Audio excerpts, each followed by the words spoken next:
Assalamualaikum warahmatullahi wabarakatuh. Al-Fatihah. Masyaallah. Bismillahirrahmanirrahim. Alhamdulillahirabbil alamin. Maliki yaumiddin. Iyyaka na'budu wa iyyaka nasta'in. Ihdinas siratal mustaqim. Shiratal ladzina an'amta 'alaihim ghairil maghdubi 'alaihim waladdallin. Alhamdulillah wa syukurillah. Shalatu wassalamu ala Rasulillah. La haula wala quwwata illa billah, amma ba'da.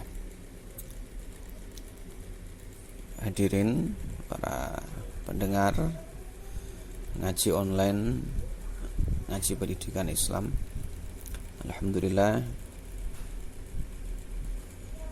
kita masih diberikan umur yang panjang, diberikan kesempatan, diberikan kekuatan untuk bertemu kembali dengan bulan Ramadan dalam keadaan sehat, keadaan yang baik tanpa halangan suatu apa, meskipun saat ini kita tidak bisa menjalani bulan Ramadan seperti bulan-bulan sebelumnya atau di tahun-tahun sebelumnya.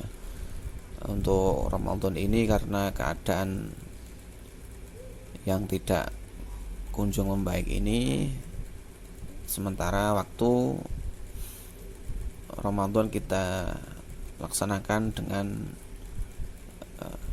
berhati-hati, menjaga diri, melakukan physical distancing sebagaimana protokol pencegahan COVID-19. Meskipun demikian, hal-hal yang positif, kegiatan-kegiatan yang baik harus tetap kita lakukan dengan tetap menjaga protokol tersebut. Meskipun di rumah saja, kegiatan yang baik harus tetap kita laksanakan. Salah satunya misalnya seperti dengan kajian seperti ini. Kali ini kita ada di pertemuan kedua yang ngaji pendidikan Islam. Sebagaimana sudah kita bicarakan sebelumnya, kita akan membahas atau membicarakan buku karya Abdullah Nasih Ulwan yang berjudul Tarbiyatul Aulad fil Islam. Abdullah Nasih Ulwan, tapi jangan disingkat seperti model-model ustadz sekarang ya, nanti jadinya kalau sekarang UAS ya, kalau Abdullah Nasih Ulwan jadinya Ustadz nanti ya, jadinya tidak baik. Kajian kita ini sedianya dilaksanakan setiap malam Jumat, tetapi karena ini Ramadan, untuk mengisi bulan Ramadan kita lakukan seminggu 2 kali, yaitu pada malam Rabu dan malam Jumat. Pendengar atau pemirsa bisa mengikuti kajian ini secara online lewat IG, lewat channel YouTube Alala TV setelah dengan streaming. Tapi jangan khawatir yang tidak sempat mengikuti secara streaming, Anda bisa mengikuti rekamannya di Alala TV juga. Pengajian ini diselenggarakan dengan niat untuk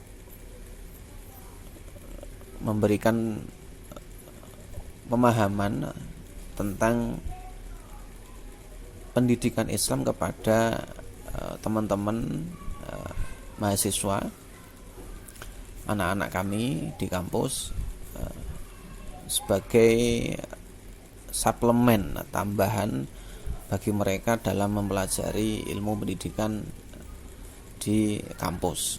Jadi saya kira ini penting untuk dipelajari oleh mahasiswa pendidikan Islam. Sebagai calon guru, ini bisa menjadi bekal yang baik untuk nanti mendidik anak-anak. Tidak hanya guru, sebenarnya para orang tua juga perlu untuk memahami cara-cara pendidikan anak dalam Islam untuk mendidik anak-anak mereka di rumah. Jadi tidak hanya guru yang perlu mendengarkan kajian ini, tapi juga para orang tua ini juga perlu untuk memahami teori pendidikan Islam dalam mendidik anak agar tidak salah langkah dalam mendidik anak-anak, agar menjadi anak-anak yang diharapkan sesuai dengan tuntunan ajaran Islam. Kita mulai. Bismillahirrahmanirrahim. Al-faslul awal, az-zawajul mithali wartibatuhu bitarbiyah. Pernikahan yang positif dan kaitannya dengan pendidikan. Di sini pengarang membagi fasal awal menjadi 3 bagian.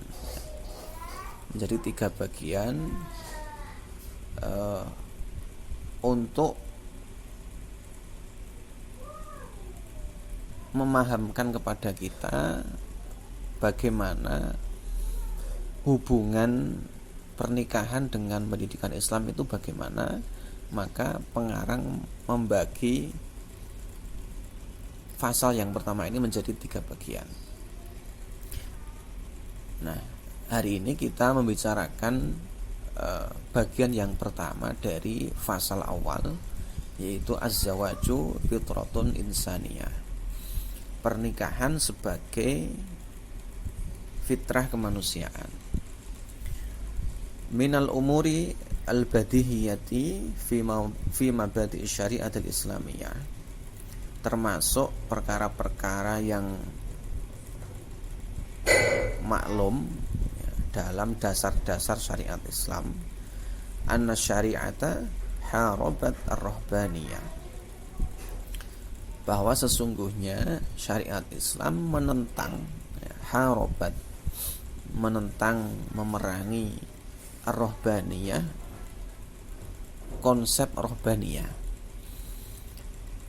Mengapa demikian? Likauniha tatasodamu ma'a fitratil insan.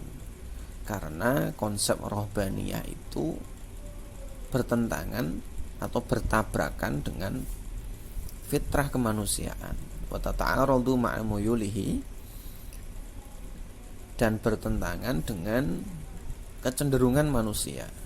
Wa asywaqihi, keinginan manusia. Wa gharaizihi, dan naluri manusia.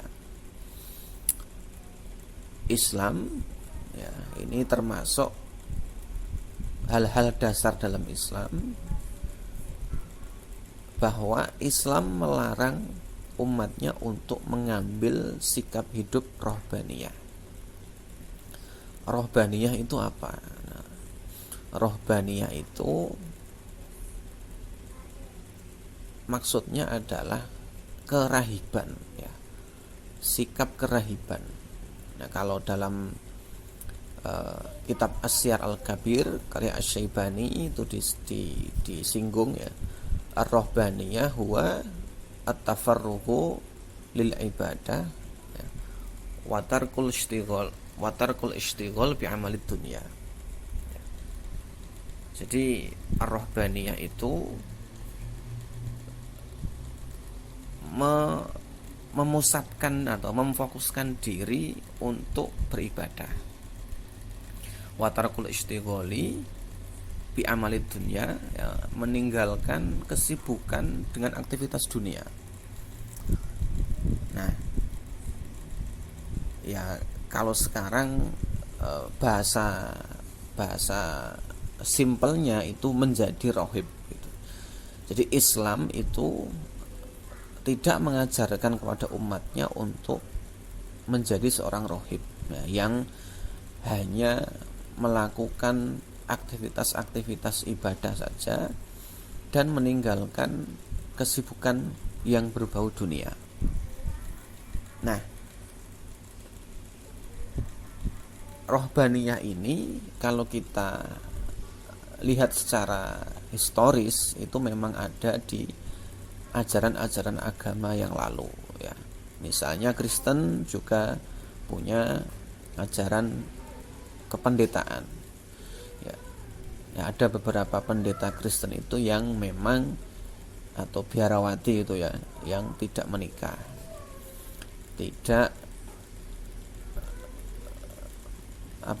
punya anak, tinggal di gereja, tidak bermuamalah dengan manusia ya, artinya mengucilkan diri dari keramaian atau kehidupan bersama masyarakat,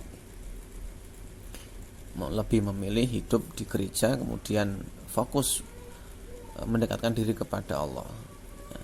Di ajaran agama Buddha misalnya juga ada ya. Kita kenal istilah biksu itu ya. Jadi di ajaran Buddha, biksu itu tinggal di kuil ya.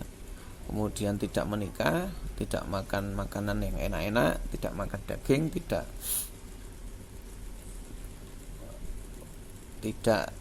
berhubungan dengan manusia di luar kecuali darurat. Ya, intinya mereka mengucilkan diri agar bisa fokus beribadah kepada Tuhan dan tidak terganggu dengan keramaian dunia. Nah, ini ajaran rohbaniyah. Nah, ketika Islam datang, Islam ingin menghapuskan ajaran rohbaniyah itu. Ya, karena ajaran rohbaniyah itu tidak sesuai dengan fitrah manusia. Sementara kita tahu bahwa agama Islam itu agama yang sangat moderat ya. Agama yang moderat, agama yang tidak terlalu berat ya, tidak juga terlalu ringan ya. Allah tidak akan membebani umatnya atau hambanya dengan tanggung jawab yang dia tidak mampu, yang tidak sesuai dengan kemampuannya, artinya tidak sesuai dengan kemanusiaannya. Nah, agama Islam itu diciptakan oleh Allah itu untuk manusia, agar menjadi penuntun bagi manusia untuk menggapai kebahagiaan di dunia dan di akhirat, begitu kan? Jadi tidak mungkin Islam itu kemudian memberatkan manusia ya, menuntut manusia melakukan hal-hal yang di luar batas kemampuan manusia. Nah, maka sikap hidup rohbaniyah itu ditentang dalam Islam. Nah, salah satunya dengan menikah. Maka dalam Islam itu menikah itu sebuah perintah. Menikah itu bahkan hukumnya bisa menjadi wajib. Ya kan? Aslinya menikah itu kan sunnah. Ya. Tetapi karena beberapa faktor menikah bisa menjadi wajib. Nah, sementara Islam menyuruh kita menikah ini untuk memenuhi fitrah kemanusiaan kita sebagai makhluk yang diciptakan oleh Allah berpasang-pasangan. Nah, inilah yang membedakan antara Islam dengan agama-agama yang lain. Nah, di agama lain sikap hidup menjadi rohib atau menjadi pendeta itu diakui ya, diakui. Tetapi di Islam hidup membujang ya, sampai tua, sampai akhir hayat, karena ingin fokus beribadah kepada Allah itu justru tidak baik ya, dalam Islam dianggap tidak baik ya, karena Allah tidak memerintahkan seperti itu ya, karena itu dianggap di luar batas fitrah manusia ya. Fitrahnya manusia itu ya ya makan, ya minum, berhubungan dengan orang lain, ya menikah, ya punya anak dan lain sebagainya. Itu fitrah manusia yang tidak mungkin dilawan, dan bahkan Rasulullah sendiri juga begitu. Ya. Rasul sebagai sumber ajaran Islam juga bersikap dan berperilaku seperti manusia pada umumnya. Jadi sikap rohbaniyah ini tidak pernah diajarkan oleh Rasulullah. Maka dalam Islam sikap menjadi rahib rohbaniyah itu tidak dianjurkan, ya, karena berlawanan dengan nilai-nilai kemanusiaan. Lalu bukankah dalam Islam ada ulama-ulama yang hidup membujang juga? Iya, banyak itu. Banyak ulama yang sampai akhir hayatnya itu tidak punya istri, alias jomblo. Bahkan ada satu tulisan, satu kitab, judulnya Al-Ulama Ul-Uzzab, ya, para ulama-ulama yang hidup menjomblo. Ada. Lalu bedanya apa mereka dengan para pendeta itu? Nah, kalau kita lihat sekilas ya memang ya seakan-akan sama, tapi beda ya. Para ulama itu mereka tidak menikah bukan menolak. Ya. Mereka tidak menolak menikah. Ya, mereka mengakui nikah sebagai ajaran Islam. Ya.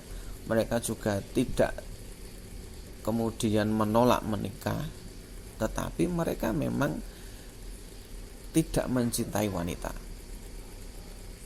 Ya, bukan maksudnya tidak mencintai wanita itu mencintai laki-laki, tidak. Mereka lebih memilih mencintai ilmu daripada mencintai wanita. Ya, contohnya misalnya Imam Nawawi. Kita tahu beliau ini salah satu ulama dalam fikih yang masyhur sekali. Beliau ini meninggal masih sangat muda, umur 45 atau 50 tahun, dan belum menikah. Ada lagi misalnya mufassir Ibnu Jarir At-Tabari. Beliau juga meninggal dunia dalam keadaan belum menikah. Kemudian Ibnu Taimiyah, Syekh Ibnu Taimiyah itu juga meninggal dalam keadaan belum menikah.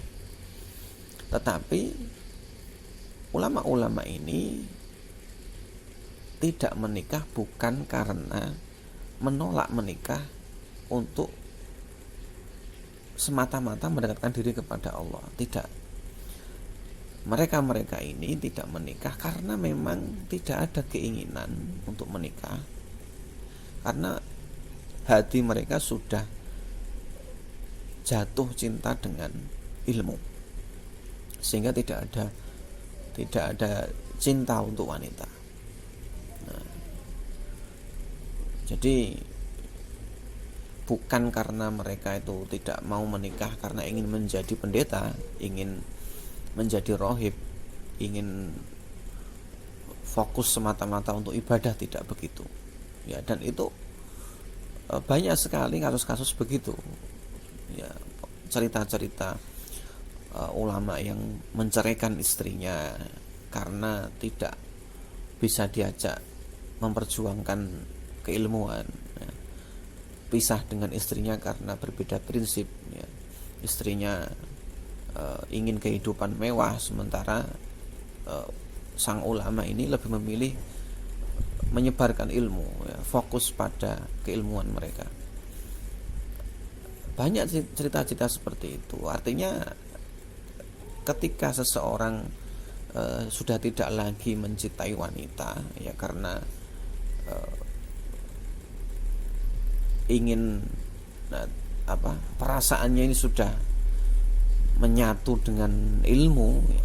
Jadi mereka kemudian tidak menikah bukan karena menganggap menikah itu dapat mengganggu aktivitas ibadah mereka, tidak. Jadi disinilah perbedaannya antara rohib dengan ulama yang tidak menikah. Ulama yang tidak menikah ini tidak menolak, ya. La yamtani'u minaz zawaj, ya. Mereka tidak menolak menikah. Mereka hanya tidak ingin menikah karena cinta mereka sudah diberikan kepada keilmuan. Di Islam juga ada ajaran tasawuf kan. Nah, bukankah tasawuf juga mengajarkan untuk uzlah? Nah, ada pertanyaan seperti itu. Kita kalau melihat cerita-cerita ulama tasawuf, ya, para wali, beberapa dari mereka ini memilih hidup seperti orang yang tidak normal, ya, tidak seperti kebanyakan orang. Itu bagaimana? Apakah itu juga masuk dalam konsep rohbaniyah? Nah, di sini perlu kita kaji, kita bandingkan antara konsep dan konsep satu dengan konsep yang lain. Nah, kalau di ajaran agama lain ada rohbaniyah, nah di Islam atau di tasawuf para sufi mengenal istilah malamatiyah.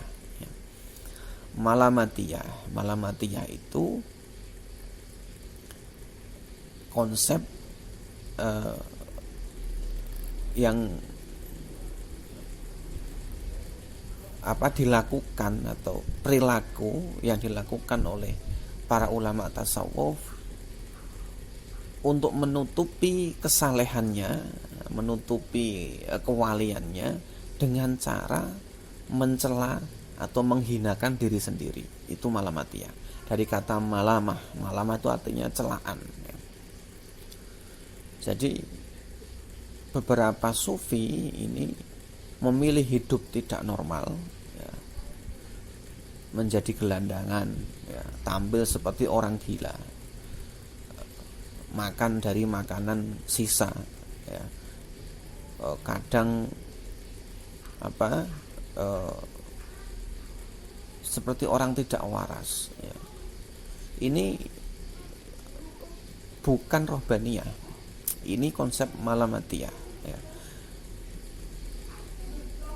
Ini sebagai upaya dari para wali untuk menghindari sifat riya, agar tidak diperhatikan oleh orang, agar tidak dikultuskan oleh orang atau disakralkan oleh orang, sehingga nanti bisa menyebabkan sifat riya itu tumbuh. Maka mereka mencoba menutupi itu dengan cara mencela diri sendiri.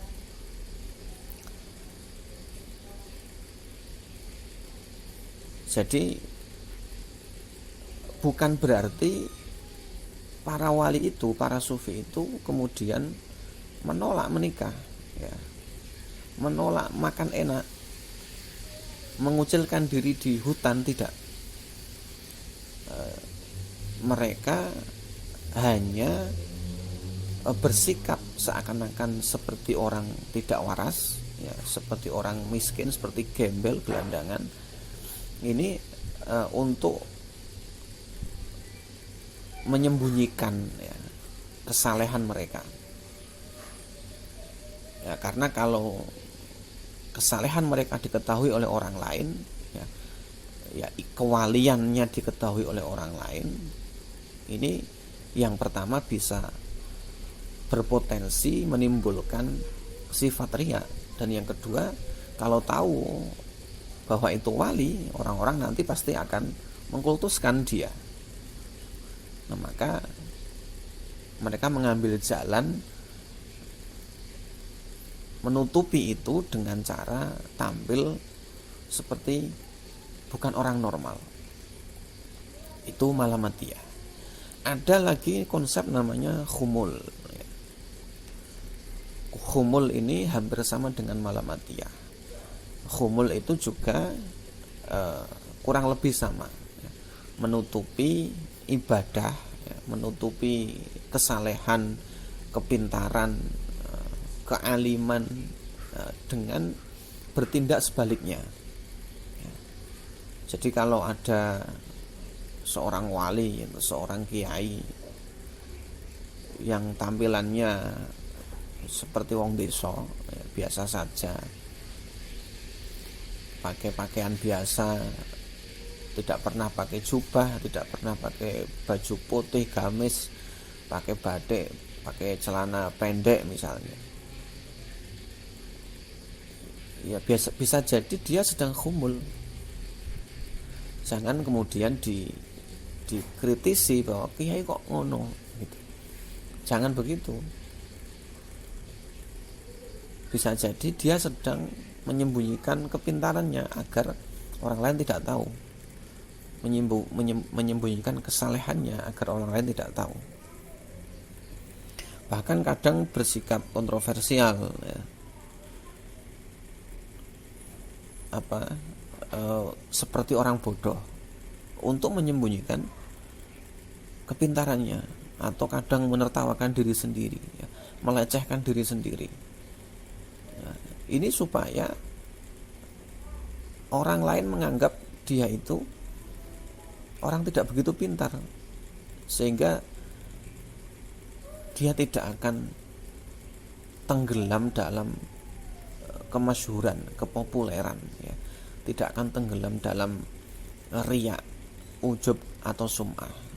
Karena kalau sudah muncul bibit-bibit itu, ya, riya, kemudian suka dikenal, ya, suka populer, nah, ini nanti yang akan menjadi biang kehancuran, ya. Itu bagi para wali, para sufi, kepopuleran itu adalah sesuatu yang harus dihindari, ya. Karena itulah nanti yang menjadi biang kerok kegagalan dia dalam melakukan suluk. Jadi ada cerita, ya, seorang wali itu ketika diketahui kewaliannya, kemudian dia minta untuk mati dan akhirnya mati. Ada yang seperti itu. Nah, maka bagi seorang wali, khumul dan malamatiyah itu cara mereka untuk menutupi kewalian. Nah, hanya saja begini, khumul dan malamatiyah itu oleh para wali, oleh para sufi itu bentuknya berbeda-beda. Ada para sufi yang cenderung tampil seperti orang gila, ya, orang tidak waras, gelandangan. Ada yang tampil seperti orang biasa, ya, tidak tampil seperti layaknya kiai besar, wali besar. Tetapi ada juga seorang wali yang misalnya untuk menutupi kesalehannya dia jadi orang kaya, untuk menutupi kezuhudannya dia jadi orang kaya, sehingga orang nanti akan beranggapan itu wali kok kaya, wali kok duitnya akeh, apa ono begitu. Itu juga ada wali semacam itu yang menutupi kewaliannya, menutupi kesalehannya, ya, kezuhudannya dengan menjadi orang kaya, menjadi pejabat dan lain sebagainya, ya. Dengan begitu itu akan mengundang komentar orang lain, wali kok begitu, wali kok duitnya akeh. Nah, itu untuk menutupi kezuhudannya, untuk menutupi kesalehannya, agar orang lain tidak mencium kezuhudannya itu dengan cara memiliki harta yang banyak. Zuhud itu kan bukan berarti tidak punya, ya. Zuhud itu bisa berarti kaya, ya, tetapi hatinya tidak cinta, ya, punya tapi tidak mencintai, itu zuhud. Jadi kalau ada orang kaya, wali, seorang kiai, wali yang kaya, itu bukan berarti dia cinta dunia. Ya, dunia hartanya banyak, tetapi tidak sedikit pun harta itu ada di hatinya. Nah, ini salah satu jalan bagi mereka untuk menutupi kezuhudan itu dengan cara memiliki harta yang banyak. Ya, maka ada pepatah itu kan, tempat bersembunyi yang paling baik adalah tempat yang paling berbahaya. Ya, maka dalam strategi perang itu, kalau kita ingin selamat, justru kita harus bersembunyi di tempatnya musuh. Ya, sama, konsepnya sama seperti itu. Jadi agar orang lain itu tidak mengira bahwa wali itu zuhud, ya, caranya apa? Caranya dengan mengumpulkan dunia untuk menutupi kezuhudan itu, gitu. Ya, intinya bahwa rohbaniyah atau sikap kerahiban itu sesuatu yang tidak dianjurkan dalam Islam.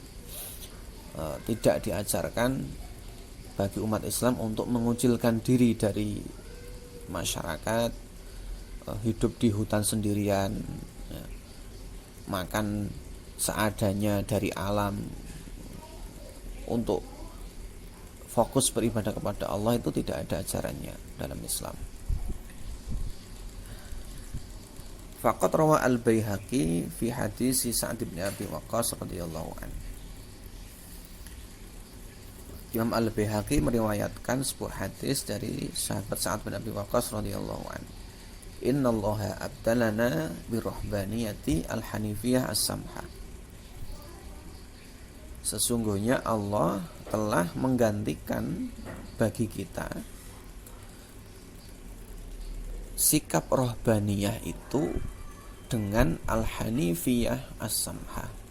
Al-hanifiyah dengan agama yang hanif. Agama yang hanif itu agama yang lurus, yang hanya mengabdikan diri kepada Allah. Tetapi as-samha, yang toleran, yaitu agama Islam. Islam itu memerintahkan kita untuk mengabdikan diri kepada Allah secara sungguh-sungguh, ya, dengan sebaik mungkin, ya, sekuat mungkin. Tetapi Islam tidak akan membebani kita dalam beribadah itu dengan sesuatu yang keluar dari batas kemanusiaan kita. Makanya disebut dengan as-samhah, yang toleran. Kita dianjurkan, kita diperintahkan untuk mendekatkan diri kepada Allah, menggapai cinta Allah, ya. Tapi kita juga dianjurkan untuk memenuhi kebutuhan kita sebagai manusia, ya. Karena kalau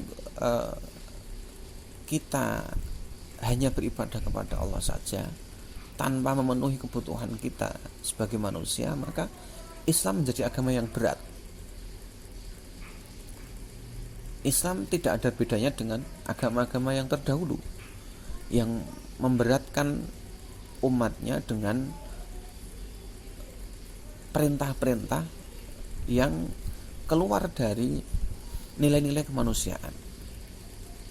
Ya, dalam ajaran Yahudi itu, dalam Al-Quran itu sempat disinggung kan, bahwa untuk bertaubat, ya, manusia itu diminta untuk membunuh dirinya sendiri. Faktulu anfusakum inda bari'ikum, ya, bunuhlah dirimu sendiri. Tetapi dalam Islam tidak sampai segitunya, ya. Untuk bertaubat, kita cukup menyesali perbuatan kita dan tidak mengulanginya lagi, menyatakan pertobatan itu di hadapan Allah. Tidak sampai harus membunuh dirinya sendiri, tidak. Nah, itu yang dimaksud dengan agama yang lurus tapi toleran. Warwa at-Tabrani wal Baihaqi an Rasulillah sallallahu alaihi wasallam.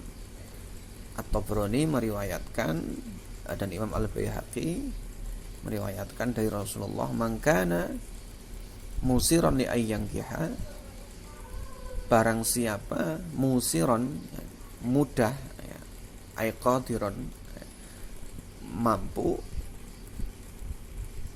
li ayyankiha untuk menikah, summa lam yankih tetapi tidak menikah, falaisa minni maka bukan termasuk golonganku. Ini hadis ditujukan untuk para jomblo ya, atau bujang lapuk. Bujang lapuk itu yang sebenarnya mampu menikah tapi tidak kunjung menikah. Mampu di sini ya bisa diartikan dalam 3 aspek ya. Aspek yang pertama, mampu dalam finansial ya, ada biayanya untuk menikah, ada modalnya untuk menikah. Yang kedua, mampu dalam segi pasangannya ya, sudah mendapatkan calon ya, mampu mendapatkan calon pasangannya ya. Yang ketiga ya, mampu dalam arti mampu secara kondisional ya, kondisinya memang mampu ya. 3 hal ini kalau sudah kumpul jadi satu, maka ini harusnya sudah wajib menikah. Wis duwe duit ya, sudah punya modal untuk menikah, ekonomi sudah ya tidak sampai mapan lah, sudah ada yang digunakan untuk kehidupan sehari-hari, pasangan juga sudah ada, dan kondisinya mendukung. Maksudnya kondisi mendukung itu orang tua sudah mengizinkan, kedua-duanya sudah siap ya, tidak ada salah satu yang misalnya masih kuliah kemudian minta ditunda. Jadi kedua-duanya sudah siap semua dalam hal kondisi, maka harusnya sudah menikah. Nah, berbeda kalau 3 hal ini belum ada dalam diri seseorang ya, maka ketika tidak menikah ya itu bisa dimaklumi ya. Yang pertama misalnya tidak ada biayanya, meskipun sudah punya pasangan calon ya, kondisi juga sudah mendukung tapi belum ada biayanya, itu misalnya menunda menikah tidak masalah, tapi itu pun bisa diusahakan kan. Wong sekarang utang ke bank untuk menikah itu juga mudah kok ya kan, nyileh-nyileh kancane nggo nikah itu kan juga bisa ya, adol motor atau apa itu kan bisa untuk menikah. Kalau yang tidak mampu yang pertama ini insya Allah masih bisa disiasati ya, masih bisa dicari-cari ya. Yang repot itu ya kalau yang kedua ya, yang tidak mampu mendapatkan calon pasangan ini yang repot ya. Duit wis duwe, wis kerja wis mapan tapi orang payu-payu ya. Nah itu kan repot juga. Belum ada wanita yang mau atau orang wani ya. Ini juga repot. Nah, yang ketiga yang kondisi ini ya, ini juga bisa diatur sebenarnya ya. Yang paling parah itu ketika tidak ada pasangannya, itu yang paling repot. Nah, repot maneh nek wis ora duwe duit ya wis pasangane ora ono sisan. Yes, duit wis ora pati duwe, ono golek jodoh wis ya ora ono sing gelem, kangelan. Wah, iku repot kabeh. Jadi 3 hal itu jika ada dalam diri seseorang maka dia dianggap mampu untuk menikah. Nah, kok tidak menikah, ya, maka itu dianggap bukan sebagai golongan Rasulullah. Ya, karena Rasulullah sendiri menikah di umur yang masih sangat muda, 25 tahun. Fa anta tara min hadhil ahadits wa ghairiha. Maka kamu bisa melihat dari hadis-hadis di atas, wa ghairiha, dan hadis-hadis yang lain, anna syariatul islami, sesungguhnya syariat Islam, tuharrimu 'alal muslim, mengharamkan kepada orang Islam, ayyam tani'a aniz zawaj, menolak pernikahan. Islam mengharamkan kepada kita menolak pernikahan. Wa yuzahidu fihi biniyatir rahbaniyah, menghindari nikah biniyatir rahbaniyah, dengan niat menjadi pendeta, hidup mengucilkan diri untuk beribadah kepada Allah. Wa tafarrughi lil ibadah, memfokuskan diri untuk ibadah. Wa taqarrubi ila Allah, mendekatkan diri kepada Allah. Allah melarang itu, ya. Islam melarang kita menolak menikah meskipun itu untuk kepentingan ibadah kepada Allah. Wala siyama, lebih-lebih atau terutama ingkan al muslimu qadirun alaihi, jika orang tersebut qadirun alaihi, mampu untuk menikah, mutayassiron lahu, mudah baginya, asbabuhu, sebab-sebabnya, wawasailuhu, dan perantaranya, media-medianya. Terutama bagi orang yang sudah mampu, kok menolak menikah dengan alasan untuk mendekatkan diri kepada Allah, itu dilarang. Nah, jadi orang yang sudah mampu menikah, kemudian dia tidak mau menolak menikah, ya, mampu di sini maksudnya biayanya sudah ada, pasangannya sudah punya, kemudian kondisinya juga mendukung, tapi kemudian menolak untuk menikah karena misalnya ingin mengabdikan diri sepenuhnya untuk agama, ya, dakwah, khuruj, uzlah, begitu, itu tidak boleh. Itu tidak boleh karena sudah mampu. Nah, berbeda kasusnya kalau tidak mampu. Nek kaya kowe, ya, kalau kamu itu kan tidak mampu, ya, pasangan durung duwe duit ya ora ono. Lah iku nek misale kemudian jadi rohbaniyah itu bagaimana? Ya ora apa-apa, ora masalah, malah apik.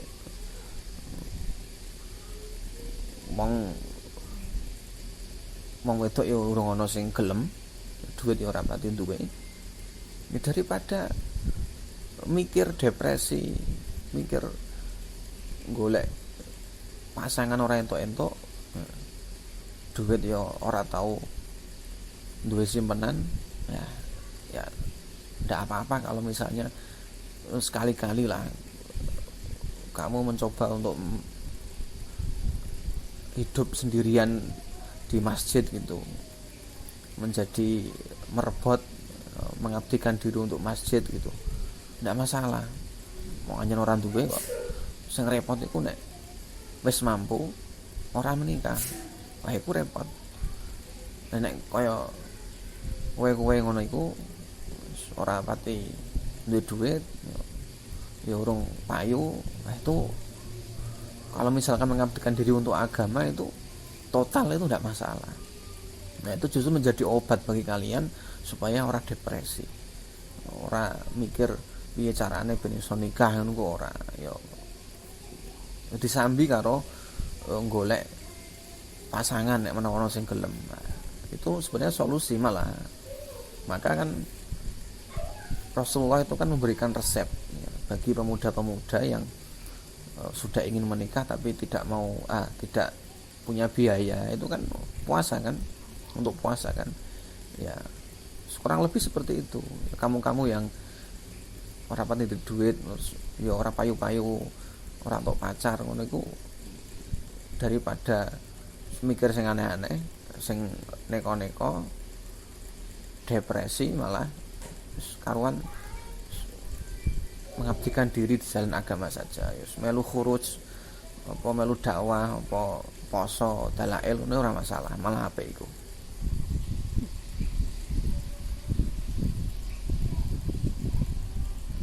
Menjalankan aktivitas, semangat untuk kuliah meskipun lewat online, dan saya yakin ini lama-lama juga akan bosan karena setiap kali kuliah begini terus ya pasti juga akan jenuh di rumah terus ya. Tapi saya rasa kejenuhan itu tidak seberapa jika dibandingkan dengan bahaya yang mengintai di luar rumah ya. Jadi lebih baik jenuh di rumah daripada kita membahayakan diri kita sendiri di luar rumah. Gitu kita akhiri. Wallahul muwaffiq ila aqwamit thoriq. Assalamualaikum warahmatullahi wabarakatuh.